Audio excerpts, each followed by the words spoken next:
من مركز ومدينة أجا بمحافظة الدقهلية.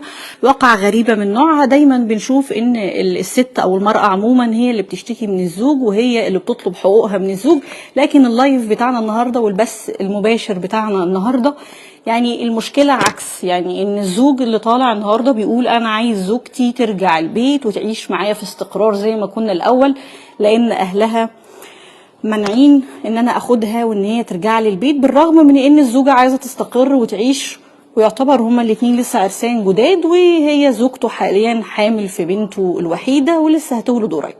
يعني مشكله غريبه جدا تدخل فيها الناس الكبيره اللي في القريه وعمده القريه، وفي محاضر ما بينهم كبيره. تعنت الاسره والعند بتاع اولياء الامور والاسره في حد ذاته اللي وصل الموضوع وزادوا تعقيد. يعني هنسمع من الشاب اللي معانا محمد حازم القصة بتاعته ونفهم بالظبط ايه مشكلته وايه الاستغاثة اللي طلبها مننا. يعني عرف نفسك للسادة المشاهدين. السلام عليكم. مع حضرتك محمد حازم. تمام. مركز أجا. تمام. دقهلية. حضرتك دلوقتي الواقعة كانت يوم ايه؟ الواقعة كانت يوم 3/9. تمام. تمام. فكان حصل حضرتك كان عندهم فرح. تمام. في قرية جنبنا اسمها منشية الإخوة. تمام. فحضرتك انا كنت موجود عند قعدنا في الفرح فتره، وقلت لزوجتي تعالى نروح عند خالك شويه، لان خالها مريض شويه، فقلنا تعالى نكمل سهره هناك. تمام. فحضرتك رحنا قعدنا هناك، فبنتكلم بندردش مع بعض، فمن ضمن الكلام فبتقول لي جبنا سيره الجواز والكلام ده. تمام. فبتقول لي فبنهزر فبنضحك، بتقول لي كانت ايدي تتقطع قبل ما تتشال او تتقطع. تمام. قبل ما ابصم على سنه الجواز. فقلت لها ليه؟ طب ما اللي هتيجي بعدك تمام ما نشوف هتعمل ايه يعني. ده كلام هزار يعني. بنتكلم هزار بينك وما بين زوجتك وقتها. طب وقدام خالها وخالتها. تمام. قامت جايه رد فعلها دلوقتي بتقول لي اللفظ وحش ما ينفعش يتقال حضرتك. تمام. يعني سب وكلام من ده ما ينفعش يتقال. تمام. فحضرتك يعني من حرق الدم معناه ان مفيش منك اتنين يعني. ايوه مفيش منك اتنين. ايوه هي فعلا كده. فحضرتك دلوقتي يعني من حرق الدم ما ينفعش يبقى احنا مش لوحدنا كمان عشان اللفظ ده كده، لان اصلا في ناس موجوده. انا عن نفسي ما اكون مثلا انا وزوجتي مع بعض ما بقولش الكلام ده اصلا، ما ينفعش ان انا اقوله. تمام. فحضرتك انا من يعني معلش في كلمه، اي شاب اي راجل مش هيقبل على نفسه الكلمه دي. تمام. عملت انت ايه وقتها؟ قمت ساعتها بصراحه ده كده ضرب بالقلم، بس مش في وقتها، مش هنا من عند خالها. تمام. رحنا عندهم البيت نفس حصل برضو كلام تاني، لقيتها مش هاده معايا كلاميه تانيه برضو، اللي هي يعني شفت لما اكون مشحونه حد مسخن عليا، حد موحى عليا. فانا بصراحه قال لي الكلام هي انت عايز توصل لها ان هي استفزتك. ايوه لما رحنا عندهم البيت طول الوقت طول الوقت حتى قدام قرايبها قدام خالها وبعدين عندهم في البيت قدام ستها. تمام. حصل نفس اللفظ برضه، بس ما قالش اللفظ ده، قال الكلام تاني معنى فيه اللي هو روح، اللي هو يعني حد زي ما يكون كان مسخن عليا. تمام. فحضرتك انا من نرفزتي قمت جاي ضربها بالقلم. ده الكلام ده كان في بيتها، في بيت ابوها. تمام. وانا ما كنتش عارف حضرتك اللي هو الواحده كانت يوم ايه؟ يوم 3/9. يوم 3/9. ده يوم 3/9. تمام. يعني بقالنا كام شهر؟ بقالنا بالظبط شهرين ويوم. النهارده هي غضبانه. شهرين ويوم غضبانه. تمام. فحضرتك ضربتها بالقلم. انا مش مبسوط لان ضربتها، انا زعلان، بس معلش في هو مش من باب الرجوله ان انت تضربها، بس هو كان رد فعل انا من الناس لان كان ده موقف في نفس الوقت. تاني موقف يعني اول مره اللي حضرتك اللي هو السب. تمام. تاني مره اللي هو كان يعني معنى كلامك روح. تمام. اللي هو بتطردني. تمام. فاني انا من نرفزت، وكان في ناس برضه غرب قاعدين فضربتها بالقلم. فلقيتها قام مطلعه تليفونها من الشنطه ورنت على والدها جه جاب اخوه معاه واولاد اخوه وجم وانا كل ده قاعد عندهم في البيت، فكل البيت عندهم هناك. ابوها قاعد يشتم طبعا ويشتم فيا ويزعق والكلام ده، فانا ما رضيتش اتكلم، ما ينفعش اتكلم لانه في مقام والدي. تمام. فهو في مقام والدي حضرتك، فما ينفعش ان انا ارد عليه. تمام. فانا قاعد حضرتك وهو بيتكلم. تمام. قام جاي ابن عمها قام جاي ماسكني من الياقه كده وشدني وسيبلي. طبعا انت في بيتهم بقى في بيت وانا الوحيد وانا الوحيد اللي موجود هناك. يعني حضرتك يعني كنا قاعدين في الشقه يعني مليانه حريم هناك، وكان 5 شباب ولاد عمامها وعمها والكلام ده كله. تمام. فانا ما كانش ينفع ان انا ارد على ابوه، لانه في الاول والاخر يعتبر زي والدي. هو راجل كبير يعني حوالي يجي 45 سنه، ما ينفعش ان ارد عليه. تمام. فلقيت اخو ابن عمها قام جاي ماسكني من لقتي وبيسيبلي وعايز يمسك فيا. فانا قمت جاي برد فعل برضه. تمام. فلقيتهم كلهم عايزين يتهجموا عليا، فمين حماية قاعد يحوش. تمام. بس بالعافيه، لانه الكل طبعا اتهجم عليا وانا لوحدي. في ضغط عليك وقتها؟ في ضغط عليا. كانت اوضه وقفل عليا باب الشقه، اتقفل عليا. فبعد ما الحمايه شال حشنا عن بعض تمام. حضرتك قام جاي جيت اطلع تليفون عشان ارن مثلا على اخويا او ارن على حد يجي لي هناك ياخدني، قام جاي حمايه واخد مني التليفونات. تمام. بناء عليه انا مش عارف اخدهم ليه. هما لحد الان التليفونات معاك؟ لا انا خدتهم في نفسي فبعد ما خلصنا القعده تمام، حماتي جت لوالدتي البيت خدتها وجابتها وجت قالت لها ايه تعالي شوف ابنك ده ضارب البنت ومبهدلها، واحده انا كنت ضربتها بقلم واحد. بس بعد ما هم مسكوا فيها عشان يغلطوني انا الموضوع كبر بقى من فكبر من هنا تمام. فحضرتك يومها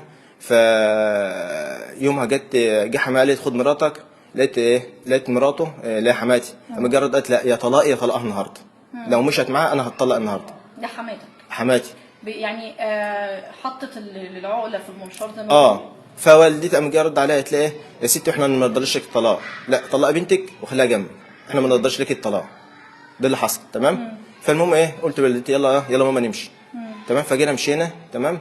جينا بعدها باسبوع لقيت عمي بيرن عليا يا ابني عايزين نرجع لك مراتك، قلت له ماله حاضر، بس قبل ما تروح رن على عم رضا اللي هو حمايه عرفه الاول ان انت هتروح عشان ما يقولكش لا ما تروحش ويرجعك على الفاضي. فكلمه قال له ماشي، قال له بس تعالى بس نقعد مع بعض الاول شويه. فراح قعد معاه تمام. فقال له لا ايه بعد ما اتكلم معاه ولقى جايب له برضه العيله كلها تمام، وعم كان رايح لوحده برضه يعني هو راح بحسن نيه، لا جايب له العيله كلها وقاعدين بيتكلموا ومغلطوني يعني ومطلعني بخيل ومطلعني كل حاجه، الحمد لله بفضل من الله يعني انا مش ناقصنا حاجه الحمد لله يعني، وربنا كرمني وشغال الحمد لله تمام. بتشتغل في ايه؟ انا حضرتك معايا ترسيج اللي شغال عليه تمام، والحمد لله ربنا مرضينا تمام الحمد لله، ومكفي بيتي من كل حاجه وخروجات وكل حاجه والحمد لله يعني عيشه هي ما عندهاش ادنى مشكله في المصاريف بتاعتك؟ ما فيش لا طبعا، يعني الحاجه اللي تعوقك انت كراجل هي ما عندهاش مشكله الحمد لله ما فيش اي حاجه الحمد لله بفضل من الله الحمد لله بالنسبه لاي حاجه. فحضرتك جه من بقى الخلاف بقى ايه عم راح تمام قالوا لا ما تبقاش واخدها يا عم دي كده، قالوا لا هنطلقها من هنا قال له خلاص بعد ما تولد هنبقى نتكلم في الموضوع ده. هي حاليا حامل في الشهر الكام؟ حضرتك دلوقتي في التاسع بقى لها حوالي 20 يوم دلوقتي، يعني هي المفروض خلاص في اليومين دول 10 ايام وكده كملت 9 شهور. الطفل او المولود الاول في بنت بنوته ان شاء الله يعني ان شاء الله ترجع باذن الله الساده المشاهدين ونعرض القصه كامله لعل وعسى ان بعد اللايف يكون في صلح ما بينكم ان شاء الله ان شاء الله وترجع وان شاء الله تكون ودي اللي انا عاوزه. انا نفسي انا مراتي ترجع وحضرتك يعني هي على دماغي واهلها على دماغي في الاول والاخر، هم نسيب يعتبر اهلي، بس انا عايز مراتي، انا مش حابب ان بنتي تتولد في الناس اللي موجوده ما فيش حد حاول يتدخل من الناس الكبيره اللي في القريه؟ حضرتك عمده البلد في جلسه صلح هنا موجوده في البلد بتحل في بلاد حوالينا يعني جلسه صلح كبيره الناس تدخلت كتير والناس بفضل من الله يعني قال له لحمايه يا رضا دلوقتي محمد معلوش غلط ولا هو بيشرب سجاير ولا مخدرات وراجل شايف شغله ولا بتاع حريم ولا الكلام ده خالص، راجل ملتزم شايف شغل. يعني انت غلطت؟ انا غلطت اللي انا بس يعني مش الغلط الكبير قوي اللي خلاص هم قالوا له كده يعني قالوا له كده قالوا بقى ان هو راجل مثلا ضربها بالقلم عندك في البيت هو غلط وقال لك انا اعترفت بغلط، قالوا له ما انا اعترف بذنبك كمان لا ذنب له. يعني حضرتك دلوقتي مش قالوا يعني ربنا سبحانه وتعالى نفسه بيغفر الذنوب اللي احنا بنعملها والكبائر كمان لمجرد ان احنا بنقول استغفر الله. تمام. فقالوا له مش من اول مره كانت على له منشنقه ان الانسان معدن ده هو راجل لسه متجوز بقاله 7 شهور يعني لسه مبتدئ حياه جديده لسه ما يعرفش الصح من الغلط. وبعدين حضرتك انا يتيم، انا والدي متوفي تمام، انا واخويا بس تمام. والدتك موجوده؟ ما والدتي موجوده ربنا يديها الصحه. طبعا حاولت تتدخل بكتير بس ما فيش برضه هو حضرتك الاهل هناك هي الام والاب ممكن يكونوا يعني الحمد لله كويسين الى حين ما، بس الاهل اللي بتدخلوا حواليهم دول القرايب دول يعني واحد منهم يعني عمها وابن عمها يعني من ضمن الكلام اللي كان حصل قالوا احنا عارفين ان مراتك عايزه ترجع لك بس احنا ده الامر بقى عيله الوقت، احنا بقينا عيله الوقت بنتكلم هي مش هتجيلك عافيه يعني عافيه ان احنا عارفين ان هي عايزه ترجع لك. انت ما حاولتش ان انت تمشي بشق قانوني؟ حضرتك ما فيش مش حابب لان انا مش عايز اخش اللي هو يعني ايه حضرتك كنت لما تهجموا عليا اول مره انا رحت عملت محضر تمام وحضرتك محضر اتحفظ اداري تمام لان طبعا ما فيش ضرب ولا في جرح ولا كلام من انا اللي حصل معايا في القعده حكيته اليوم انت حاولت تعمل اثبات واقع وقتها اللي هو كان حقي لان انا كنت زعلت لان معيش كلمه لان عشان استغلتوا ظروفي لان الواحد موجود في وسطكم وكلكم تهجموا عليا حضرتك انا برضه يعني ايه احنا شاب احنا لو جينا نتكلم من الجانب اللي هو بتاع الناس اللي هي وما ينفعش ان حضرتك نشتغل ان انت تطلبها وهي في بيت والدها فدي بتبقى يعني كبيره جدا طبعا فما كانش ينفع بس هو حضرتك انا ضربت قلم ان انت غلطت وطبعا ما كنتش اعرف رحيم وانا اعترفت ان انا غلطت هو اتفضل فحضرتك انا جيت عشان انا برضه حرق دمي، انا زعلان اللي هم مثلا انتوا كلكم استكترتوا نفسكم عليا وانا لوحدي.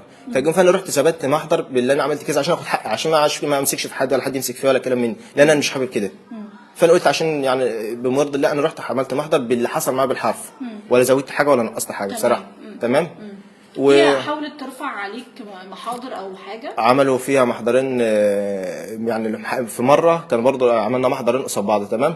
المحامي بتاعهم قال لي انت لو عملت محضر دلوقتي انا هخلي مراتك تعمل فيك محضر عشان هي حامل وهتقعد في المستشفى اسبوع. وبالفعل وقال له هيبقى في تقرير طبي، وبالفعل عمل في اسبوع وتقرير طبي. وحضرتك اني لما رحت مدير المستشفى بتاع اجا وقال لي طب تعالى معايا، رحنا هناك وسالنا في قسم النساء على اسم زوجتي. تمام. قالوا لا هي الحمل سليم. تمام. فحتى مدير المستشفى بتاع اجا قال لهم طب هي قاعده عندكم في النساء ليه؟ لما هي سليم. قالوا حضرتك اصل هي دلوقتي في جروح في دراعها، في خدش. بس الخدش ده انا والله العظيم انا من يوم 3/9 انا ما شفتش وش مراتي زوجتي المنقبه عامه، انا وشها ما شفتوش. تمام. وعامله فيها تقرير طب. انا والدتي عندها 60 سنه، يعني حضرتك ست كبيره. يعني هي المحضر معمول باسمك وباسم والدتك؟ واسم والدتي. والدتي عندها 60 سنه. تمام. حضرتك الوقت انا هضرب زي مراتي في وسط ابوها وعمها وابن عمها وامها، دول كلهم كانوا موجودين في قلب البيت. ازاي انا اقدر الواحد لوحده يضرب ده كله؟ انا والدتي ازاي يعني اضرب يعني واحد الفرد لوحده في كان في اكيد المباحث بقى ده دورها، وتحريات المباحث هي تثبت بقى صحه واقع أيوة. وعدم صحه الواقع. تمام. فحضرتك ده كان اول محضر. تمام. اللي هي عملته فيها اللي هو الضرب. وفي حضرتك برضو يعني بعد اسبوعين من وهي غضبانه. تمام. وابوها خدها برضو وعمل برضو اللي هو تبديد عفش بالقايمه، اشتكوا بقى بالقايمه. تمام. حضرتك بدات بالفعل تشتكي وبالفعل حضرتك ونزل جلسات ومعايا ارقام الجلسات وكل حاجه. اشتكت بالعفش واشتكت بنفقه بعد اسبوعين. حضرتك غضبانه يعني بعد اسبوعين من اسبوعين بالظبط بالفعل ان احنا اللي هو الرسمي بقى اللي حضرتك اللي الناس ممكن تعمله بعد سنه ونص بعد سنتين، وما حضرتك عملوه بعد اسبوعين. دي برضو من اللي هو يعني ايه الاهل وشغل محامين بقى. ده حضرتك ده احنا هنعمل فيه ونسوي ولان المحامي ذات نفسه قال لي الكلام ده، قال لي احنا مش هنسيبك. انت شايف ان هي كده بقى شاريه ولا بايعه خالص اصلا؟ هي حضرتك ان مراتي انا لما كلمتها تمام قالت لي انا عاوز ارجع، انا عاوز اعيش. لحد دلوقتي في ما بينكم تواصل؟ حضرتك انا كلمتها مرتين. مره اول مشكله خالص. تمام. كانت لقيت ابوها ومامتها معديين، فرنيت على التليفون الارضي لانه ما كانش راضي يخليني اكلمها. فرنيت على التليفون الارضي بتاعه وكلمتها. قالت لي ده انا كنت مبسوط قوي لما عمك جالي عشان ياخدني، بس ابويا واهلي ما رضوش. تمام. فقالت لي انا كنت مبسوط قوي نفسي ارجع. تمام. فجيت قلت لها طب انا عشان الكلام ده كله انا قعدت ابعت ناس لان انا شاري انا عاوز يعني انت وهي عايزين ترجعوا. بس الاهل هناك متمسكين وماشيين يعني في شر، ماشيين اللي هو مشاكل محاكم قواضي. يعني حضرتك لغايه الوقت كده يعني في الوقت قضيتين جنح. يعني في لسه ما جاتش، وده حرام شرعا اصلا ان يبقى في طلاق او انفصال ولسه في. تمام. وده حتى يديني يعني سبب ان انا اطلع عشان ايه؟ ما فيش سبب حضرتك، يعني ما فيش سبب اصلا. يعني ماشي ولا بضربها، والحمد لله مصاريفها ماشيه بمرض الله ومعامله بمرض الله، وانا عاوزه وهي عاوزاني. وبعدين ما يعني البنت اللي هتيجي في السكه دي ذنب مين؟ ذنب اللي تطبق. معلش في النهارده البنت بتبقى مولوده في وسط اهل الام والاب، معلش في الدنيا مش كويسه. فما بالك ما يكون النهارده معاش مع امها او ابوها لوحده. التشتت الاسري ده بيعمل فحضرتك البنت وبعدين ازاي مش ولد ده بنت كمان. يعني هتبقى يعني معلش في يعني عقبه كبيره ما ينفعش. كل ده عشان خاطر اهل، عشان مثلا خاطر اهل عايزين يفسدوا عيله. انت طلباتك ايه واحنا هنعملها؟ ونبدا بالفعل ان احنا نحاول نحل مشكله. انا عاوز مراتي، وهم في الاول والاخر محقق عليا لو انا غلطت في حاجه. تمام. انا معترف بحاجه زي كده لو انا غلطت، يعني ربنا غفور رحيم. وانا عاوز مراتي مش عايز اكتر من كده. انت يعني ده طلبك الوحيد ان زوجتك ترجع؟ بس انا عايز مراتي بس مش عايز اكتر من كده. وولدتك ان شاء الله وبنوتي باذن الله. بس هم هناك الاهل ما فيش خالص. يعني بما ان الام والاب ناس محترمين وناس كويسين، بس الاهل الناس اللي تدخلوا هناك كل واحد عامل كبير عيله فيهم. يعني حتى الشاب اللي فيهم عامل كبير عيله، لا يقول لك انا كلمتي تمشي. مع ان الام والاب ناس محترمين وناس كويسين، بس الاهل هناك ما يعني متعنتين متعنتين مصعدين الامور. يعني هنحاول من وقت بعد ما نقفل معاك تمام. هنجري وهنسعى. تمام. يعني بإذن انا وعد الله. مني إن ان شاء انا الله. هتدخل إن شاء الله. شخصيا بإذن في الله. الامر باذن بإذن الله. الله بإذن ومن الله. اللحظه دي حاليا ان شاء الله. ان شاء الله. لعل ان شاء الله التسجيل ده هي تسمعه إن شاء الله. إن شاء وتشوفه الله. وقلبها يرق كده ان انت ما زلت عندك مشاعر طيبه تجاهها انا والله العظيم بحبها وربنا اللي يعلم. انا والله العظيم انا بحب مراتي يعني وهي قليل بتحبني قوي. وانا متاكد انها بتحبني وانا عارف حاجه زي كده. مش بقول لك لا انا لا انا متاكد الحمد هو لله. النهارده كمان عيد الحب يعني المفروض عيد الحب المصري يعني. وهي عيد ميلادها بعد يوم 9/11 يعني بعد 5 ايام برضه يعني. انت فاكر لها كل حاجه جميله اكيد يعني طبعا. ما شاء معلش الله. اللي بيحب شخص يعني بيحب كل حاجه فيه. بيحب كل حاجه فيه. انا مش يعني اعتقد بعد اللايف ده لعل بيكون الصلح خير وان انت تشوفينا وتتابعينا والاسره يعني وانا بدعي من ربنا اللي يعني ابنكم في الاول والاخر وغلط خلاص. احنا عاقبناه الفتره اللي فاتت تمام. وحرمناه من زوجته على قد ما قدرنا. كفايه يعني اعتقد كفايه يعني التعنت واجبار الزوجه على ان هي ما ترجعش بيت جوزها وتتطلق وتنفصل وندخل في جو محاكم وقواضي. يعني حاجه مش حلوه خالص. يعني نتمنى ان وحضرتك لغايه برضه خالتها قابلت والدتي في مره في السوق تمام. بتقول لها ده هم مش هيشتكوا بس ده هيشتكوا قلعوا بلاط الشقه كمان. يعني شوف ده لدرجه ايه. طب انا ذنب انا ايه؟ انا ذنب ايه؟ يعني حتى انا ذنب انا في ايه؟ ليه تخربوا بيتي؟ وده حال اسر كتير جدا وناس كتير جدا مش بيبقى الغلط فيها الزوج والزوجه. ده لا الاهل حضرتك الاهل يعني انا ومراتي انا عاوزين بعض. يعني شوف حضرتك ايه يعني مثلا يعني خلينا مثلا هي مش عاوزه لا دي هي عاوزاني الحمد لله. لكن الاهل يعني سبحان الله يعني مش عارف الواحد مش عارف يقول ايه بصراحه. انا زهقت بصراحه. انا زهقت يعني احنا هنعمل مناشده لمباحث شرطه مركز اجا. تمام. ناس محترمه جدا وان شاء الله يتعاونوا معايا انا شخصيا في ان يكونوا سبب ان شاء الله لان انت ترجع لزوجتك باذن الله. وانا وعد مني بعد ما اخرج من هنا حالا هكون هناك ان شاء الله ونوصل صوتك وترجع زوجتك ليك باذن الله. ان شاء الله. هتابع مع حضراتكم مزيد من التغطيات بمحافظه الدقهليه. شكرا لحضراتكم وشكرا لمتابعتكم.